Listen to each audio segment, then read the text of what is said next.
আসসালামু আলাইকুম ওয়া রাহমাতুল্লাহি ওয়া বারাকাতুহু। আপনারা যে যেখান থেকে যে অবস্থায় আমাদের এই ভিডিও দেখতেছেন তাদেরকে আন্তরিক অভিনন্দন। আপনারা দেখতে পাচ্ছেন যে আমাদের আবু বকর ভাই তার চাক পরিচর্যা করতেছেন। আমি আছি, যদিও আমি ক্যামেরার পিছনে, আমাকে হয়তো পরে দেখতে পাবেন। এই যে মাছগুলা দেখতেছেন, অনেক কাছে কাছে নিয়ে রাখলাম। ওনার মোটামুটি 47টা বক্স ছিল, এখন 45টা আছে। পাশেই দেখতে পাচ্ছেন যে বিশাল ধানের ক্ষেত, আর আশেপাশে অনেক লিচু বাগান আছে। লিচু বাগান থেকেই এই মাছগুলো মধু সংগ্রহ করে। এই মুহূর্তে লিচু ফুলের মধু কালেকশন করতেছে, আপনারা দেখতে পাচ্ছেন। আমাদের নিজেদেরই খামার, হাতের সংস্পর্শ ছাড়াই মধুটা সংগ্রহ করা হয়। ওই ছেলেটির হাতে দেখতে পাচ্ছেন একটি মৌমাছির চাক। এই চাকগুলো নিয়ে যে মধুটা সংগ্রহ করা করবে, মেশিনের সাহায্যে মধুগুলো বের করা হবে হাতের স্পর্শ ছাড়া।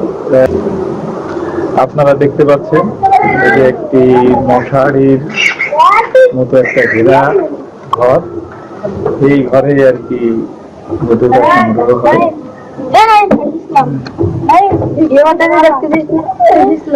এই যে যে মেশিনটা দেখতে পাচ্ছেন, এই মেশিনে আর কি দুইটা চাক বসানো হয়।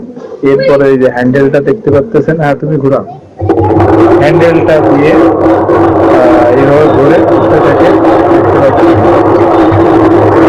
এবং মধুটা এই যে এইখান থেকে এই যে এসে চাকনির মাধ্যমে থেকে এই ড্রামে আসছে। এই যে এই ড্রাম গুলো মোটামুটি বলছে, এগুলো সবগুলো ভরো না? হ্যাঁ, কতক্ষণ ধরে এটা ঘোরাও?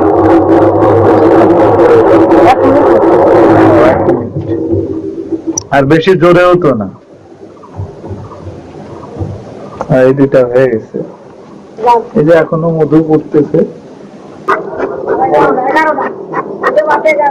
এখনো 11টা, তার মানে তো একটার উপরে বেজে যাবে না? একটা শেষ করতে হবে। চেষ্টা করছি, চেষ্টা করছি। আর এইখানে যে মাছিগুলা দেখতেছেন, ওনাকেও কামড়াচ্ছে না, আমাকেও কামড়াচ্ছে না। এখানে কিন্তু কোনো ধরনের, এই যে এখানে একজন খালি গায়ে আছে, সেও তার কথা বলার কথা বললো। এখানে কোনো আসলে কোনো মন্ত্র বা কোনো কিছুই লাগে না।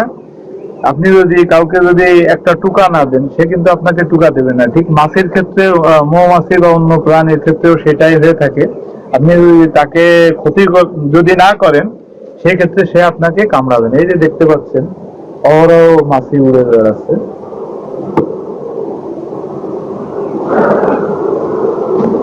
আসেন রাকিব ভাই, না কামড়াবেন না। আমারে কি একটাও কামড় দিছে? আমি তো ভিডিও করেই যাচ্ছি। না না, হুজুর মানুষ গুলো তো না। এই যে কতগুলো দেখতেছেন ছেলে পেলে সবই খালি খায়। এদের সাহস আছে, আমার সাহস নাই। আস্তে হালকা করে অনেকগুলো তো মারা গেছে, মারা যায়। হ্যাঁ, মারা যায় না, এগুলো পুরুষ মাছি এগুলো। আর এইখানে আপনারা দেখতে পাচ্ছেন, এটা হলো বক্স। এই যে এখান থেকে ওরা ওদের ঘরে ঢুকে।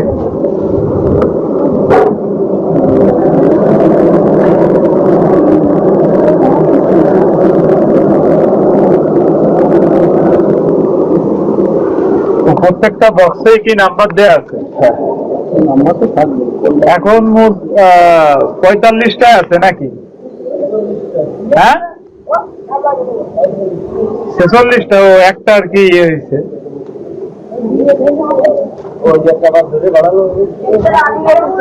এই যে দেখতে পাচ্ছেন, এটা এখনো মধু সংগ্রহ করা শুরু করে নাই।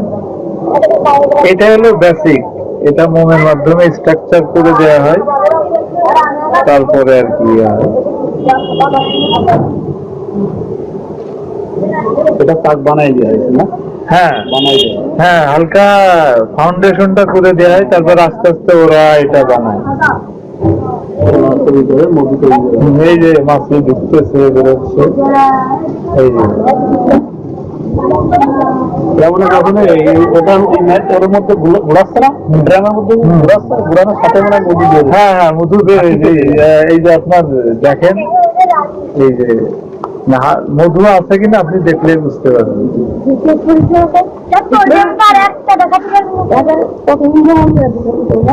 রানীটা কি দেখানো যাবে?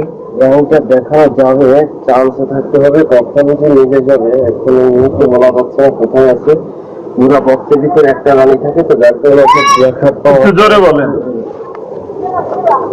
পুরো বক্সের ভিতরে একটা রানী থাকে, তো এই রানীটা সারাদিন ওর কাজ আছে ডিম দেওয়া। বক্সের ভিতরে কোথায় সে আছে এই মুহূর্তে ডিম দিয়ে বেড়াচ্ছে, পাওয়াটা অতি ভার। তারপরে চেষ্টা করছি যদি সামনে মিলে যাই তো আপনাদের দেখাইতে পারবো। একটা রানী কত বছর পর্যন্ত বাঁচে এবং ডিম দেয়? একটা রানী প্রায় 5 বছর পর্যন্ত বেঁচে থাকে এবং প্রতিদিন 2000 থেকে 3000 পর্যন্ত ডিম দেওয়ার ক্ষমতা রাখে যদি সে ডিম দেওয়ার পরিবেশ পায়। আচ্ছা, যে ডিমগুলো দেয় এটা আপনার কত দিনে আর কি বাচ্চা বের হয়? শ্রমিক মাছিগুলো 20 দিনের দিন বের হয়ে চলে আসে। এখানে আপনি যে শ্রমিক বললেন, শ্রমিক আবার অন্য কোনো মাছিও আছে নাকি? একটা বক্সের ভিতরে রানী থাকে, সামান্য কিছু পরিমাণে পুরুষ মাছিও থাকে। ও আচ্ছা আচ্ছা আচ্ছা। এক্ষেত্রে শুধু মধু কালেকশনের জন্য শ্রমিক মাছিরাই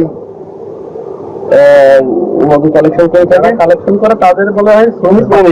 শ্রমিকের ক্ষেত্রে এরা কি পুরুষ না মহিলা এদের কোনো আসলে এরকম বোঝা যায় না, তবে ওরা সম্ভবত মহিলা।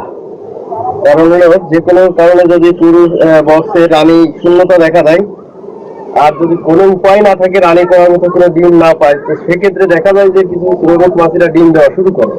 এতে করে বোঝা যায় যে ও মহিলা মানুষ। জি থ্যাংক ইউ। আপনি আপনাদেরকে আমি এখন রানীটা পেয়ে গেছি, আপনাদেরকে হয়তো দেখাতে পারবো।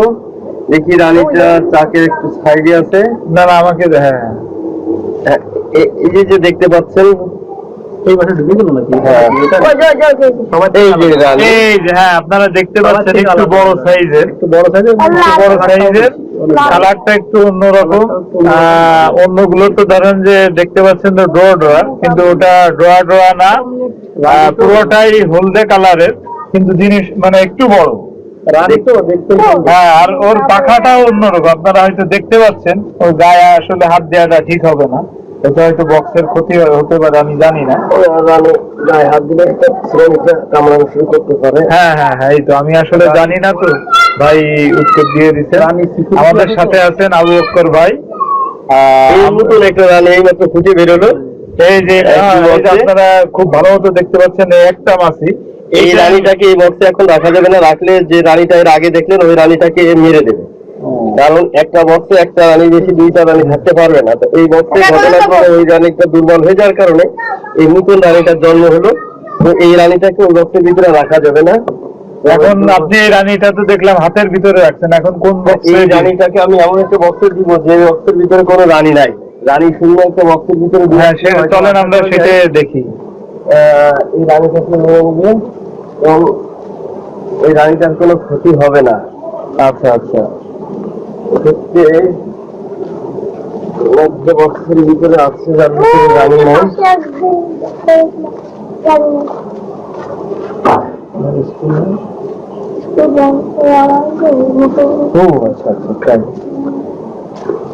হ্যাঁ এইখানে আমরা একটা সিঙ্গেল একটা এই বক্সটাতে রানী নাই, একটা চাকি ধরে এইখানেই আর কি উনি নতুন রানীটাকে দিয়ে দিচ্ছেন। এই রানীটা আবার এরকম দেখতে পাচ্ছেন যে এখানে বড় বড় যে বক্স আছে এরকমই একটা বক্স পরে করে দিবেন। শ্রমিক মাছিরা এই রানীটাকে মেনে নিল, কারণ এরা বক্স মেনে নিয়ে আসলে আমি জিনিসটা বুঝলাম না, যদি দর্শকদেরকে একটু বুঝাই বলতেন সেই ক্ষেত্রে। একই বক্সে 2টা রানী থাকতে পারবে না। হ্যাঁ এটা তো প্রথম ল। তারপরে এখন এই বক্সটা আমি চেনে দেখলাম যে এর ভিতরে অন্য কোনো রানী নাই, তাই এই বক্সের ভিতরে দিয়ে দিচ্ছি। শ্রমিকরা সাদরে ওইটাকে গ্রহণ করে যাক যাক যাক। যদি অন্য কোনো রানী এই বক্সে থাকতো তাহলে ওই শ্রমিকরা এই রানীটাকে গ্রহণ করতো না, মেরে ফেলতো সঙ্গে সঙ্গে ধরে। আমাদের মাঝে আর একজন মৌমাছির চাষি ভাই এসে গেছেন। আসসালামু আলাইকুম। হ্যাঁ ভাই, আপনাদের এই মেহগনি গাছে মধু ব্যাপারটা কি? মেহগুনির ভিতরে তো আসলে মধু হয় না, আপনার কাছ থেকে আসলে এই জিনিসটা আমরা আশা করি না। আর এটা ভিডিও হচ্ছে, এর পরবর্তী থেকে এটা ফেসবুক, ইউটিউব সব জায়গায় যাবে ইনশাআল্লাহ। হ্যাঁ, মেহগনি বাগানে রাখতে অবশ্য ঠিক আছে, মাটিটা যে কোনো একটা জায়গায় রাখতে হয়। 3 কিলোর ভিতরে যে লিচু বাগান আছে, লিচু গাছ আছে, এই লিচু গাছ থেকেই মধু কালেকশন করবে। মূলত মৌমাছিটাকে এখানে রাখা হয়েছে। দেখ, খুব সুন্দর ভাবে আমাদের আবু বক্কর ভাই উত্তর দিয়ে দিলেন মোখলেস ভাইকে। উনিও দীর্ঘদিন ধরে চাষ করতেছেন। আপনার বক্স কয়টা আছে? আমার এখন 100 বছর। 100 বক্স? ওরে বাবা, তাহলে তো আমার আবু বক্কর ভাইয়ের ডবল। আপনি বক্কর ভাই তো 100 ডবল না, কই 100 ভাই ওনার ভাই। যখন মধু ইয়ের সময় থাকে না, বর্ষাকালে সাধারণত ফুল থাকে না, তখন মৌমাছিকে বাড়িতে রেখে পাবো। ওই বিষয়টাও বলে দেন, যাতে এই ভিডিওটা যারা দেখে তারা এই সম্পর্কে একটা টোটাল জিনিসটাই জানে ফেলে। 8 মাস প্রায় কোনো ফুল থাকে না আমাদের বাংলাদেশের আবহাওয়ায়। এই সময় আমরা বাড়িতে রেখে মৌমাছিকে খাবার দিয়ে পালি। আমার যে মৌমাছি দেখতেছেন, এরা প্রতি সপ্তাহে এভারেজ করলে 3 বস্তা করে চিনি খাবে। ওই প্রসেসটাও একটু বলে দেন। প্রতি সপ্তাহে এদেরকে 3 বস্তা করে চিনি খাওয়াতে হবে, পানির সাথে গুলায়। 3 বস্তা চিনিতে আপনার 150 কেজি চিনি হয়। 150 কেজি চিনির সঙ্গে 75 কেজি পানি দিয়ে গুলায় লিকুইড করে বক্সের ভিতরে দিয়ে দিলে, ওটার সাথে কি মধু মিলা? ওইটার সঙ্গে সামান্য কিছু পরিমাণে মধু দিতে হয়। না দিলেও চলে, তবে দেওয়াটা দিলে মৌমাছিরা বেশি ভালো থাকে আর কি। সপ্তাহে 3 বস্তা চিনি খায়, কয় মণ মধু বের করে?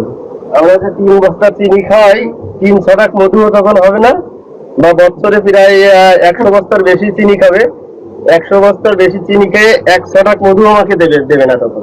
শুধুমাত্র ওরা বাইসে থাকার জন্য খাবে। এই সময় কোনো মধু হয় না, এবং মধু বের করার জন্য যদি খাবার দিতে হয় তো কত শত ট্রাক খাওয়াতে হবে, আল্লাহ পাক এদেরকে কত খাওয়াইতে আল্লাহ ভালো জানে। জি, অত্যন্ত সুন্দর ভাবে উত্তর দিলেন। এই প্রশ্নটা বা কিউরিওসিটি অনেকেই চিন্তা করে যে আসলে অনেকেই চিন্তা করে থাকে যে আসলে চাষের মধু ওরা তো মানে চিনিও খায়। হ্যাঁ, কথা ঠিক আছে, চিনি মধু দুইটা মিক্স করেই খায়, যেটা একটু আগে আমাদের আবু বক্কর ভাই বললেন। তো চিনি থেকে বা মধু মধু বের করা হয় না। তো আশা করি এই ভিডিওটা যারা যেখান থেকে ফুল ভিডিওটা দেখবে আপনার তারা থেকে কামাই হবে মধু বছরে মাত্র 4 মাস মধু হবে। আর এই সময় যদি আমরা চিনি খাইতেও দিই, তবুও মৌমাছিরা চিনি খাবে না। এখন তো মধু আপনারা নিজেরাই একটা জিনিস লক্ষ্য করলে দেখতে পারবেন যে বাজারে এই যখন ফুল থাকে, বিশেষ করে মাঠে ফুল থাকে, এই সময় বাজারে মিষ্টির দোকানে মৌমাছিরা পর্যাপ্ত পরিমাণে ভিড় করে। কিন্তু যখন ফুল এসে যায়, বিভিন্ন এলাকায় মাঠে ফুল এসে যায়, তখন আর মৌমাছিদেরকে ওই মিষ্টির দোকানে বা চিনির দোকানে ভিড় করতে দেখা যায় না। এর কারণ হচ্ছে আসলে প্রকৃতপক্ষে চিনি মিশ্রিত যে মিষ্টিটা, ওইটা ওদের খাবার না। প্রকৃত ফুলের যে নির্যাস, রস, নেকটার বলে, এইটাই হচ্ছে ওদের খাবার। এই জন্য এই সময় কোনো মিষ্টির দোকানে মৌমাছি সাধারণত খুঁজে পাওয়া যায় না। আপনাদের এই সিজনটা শুরু হয় কি এই সরিষা ফুলের সময় থেকে? হ্যাঁ, সরিষা ফুল সাধারণত শুরু হয় নভেম্বর মাসের 20 তারিখ থেকে, হয়তো শুরু হয়ে যায়, নভেম্বর আগেও কিছুটা হতে পারে। তো এই সময় থেকে আমাদের মধু সিজন শুরু হয়। মধু সিজনটা সরিষা ফুল রয়ে যাওয়ার পরপরই আমাদেরকে কোনো খাবার দেওয়া লাগে না। এর পরপরই আবার ধুনে কালোজিরা ফুল চলে আসে। ধুনে, কালোজিরা, খেসারি, সজনে, শিমুল, বিভিন্ন গাছে ফুল আছে। তো এই ফুল ফুরাতে আম, লিচুতে ফুল চলে আসে। তখন এই লিচু মাঠের থেকে আমরা মধু কালেকশন করি। লিচু ফুল ফুরায় যাওয়ার পরে আমরা 1 মাস মতো সুন্দরবনে যে কাটাই, সেখানেও 1 মাস মতো আমরা মধু পাই। এরপরে আর কোনো ফুল থাকে না, আমরা বাড়িতে নিয়ে চলে এসে মৌমাছিকে খাবার দিয়ে আগের মতো আবার পালতে থাকি। আচ্ছা, আপনি তো 8 মাস মধু পালেন, মাছি পালেন। 8 মাস মাছি পালার পরে 4 মাসে যে আপনার ইনকামটা হয়, এটা কি আপনি স্বাবলম্বী না ক্ষতিগ্রস্ত? না, এটা সম্পূর্ণ আবহাওয়ার উপর নির্ভর করবে। যদি আবহাওয়া আমাদের ফেভারে থাকে, যদি কোনো রকমের আবহাওয়া খারাপ না হয়, যেমন কুয়াশা, বৃষ্টি, এই জাতীয় কোনো সমস্যা না হয় ফুলের সিজনে, তাহলে এতে যে পরিমাণে মধু হয়, ইনশাল্লাহ এতে নিজেদের খোরাকি প্লাস ওদের খোরাকিটা হয়েও আরো কিছু জমানো সম্ভব। আলহামদুলিল্লাহ, আলহামদুলিল্লাহ, আল্লাহ আপনাকে করার তৌফিক দিক। যিনি এতক্ষণ আসলে আমাদের সামনে মশারির মতো একটা টুপি মাথায় যে কথা বলছেন, উনি আসলে আমাদের ভাই, আমাদের মানে ওনারই খামারে আমরা আসছি। তো যদিও ওনার চেহারাটা আসলে ভালো করে দেখাইতে পারতেছি না, আন্তরিকভাবে দুঃখিত, যেহেতু উনি কাজে আছে, আর কাজের সময় না আসলে এই ভিডিওটা আসলে আপনাদেরকে উপহার দিতে পারতাম না। এই ভিডিওটা অবশ্যই সবাই পুরোটা দেখবেন, তাহলে আপনার চাষের মধু সম্পর্কে সব ধরনের তথ্য পেয়ে যাবেন। আরো তথ্য যদি লাগে ডেসক্রিপশনে ফোন নাম্বার সবই দিয়ে দিব, যেটা ফোন দিলে আবু বকর ভাইকে পেয়ে যাবে। আর আমাদের এই মধুটা না জানা কোনো প্রশ্ন থাকলে, অজানা কোনো প্রশ্ন থাকলে প্রশ্ন করলে উত্তর দেবেন। আর আরেকটা অ্যাড আপনার কি দিয়ে নিচ্ছি, সেটা হলো আমরা সারা বাংলাদেশে কুরিয়ার সার্ভিসের মাধ্যমে যে কোনো পরিমাণ মধু আমরা পৌঁছে দেওয়ার ইয়ে আছে। আর আমরা প্রতি বছরই একটা মৌ মেলা হয়, সেটা খামার বাড়িতে। আমার ফেসবুকে যারা আছেন তারা আমাদের ছবিটা দেখছিলেন হয়তো। ওই গাড়ি, ওই ওনারে বলো, গাড়িটা একটু সরাই রাখেন। আর আমারই ভাই, আমিও ওনার কাছ থেকে মধু নেই, বিক্রি করি, ওনার কাছ থেকেও নিতে পারেন। আর আমি ঢাকার থেকেই সেল দেই, যারা নিবেন নিতেই পারেন, যোগাযোগ রাখতে পারেন।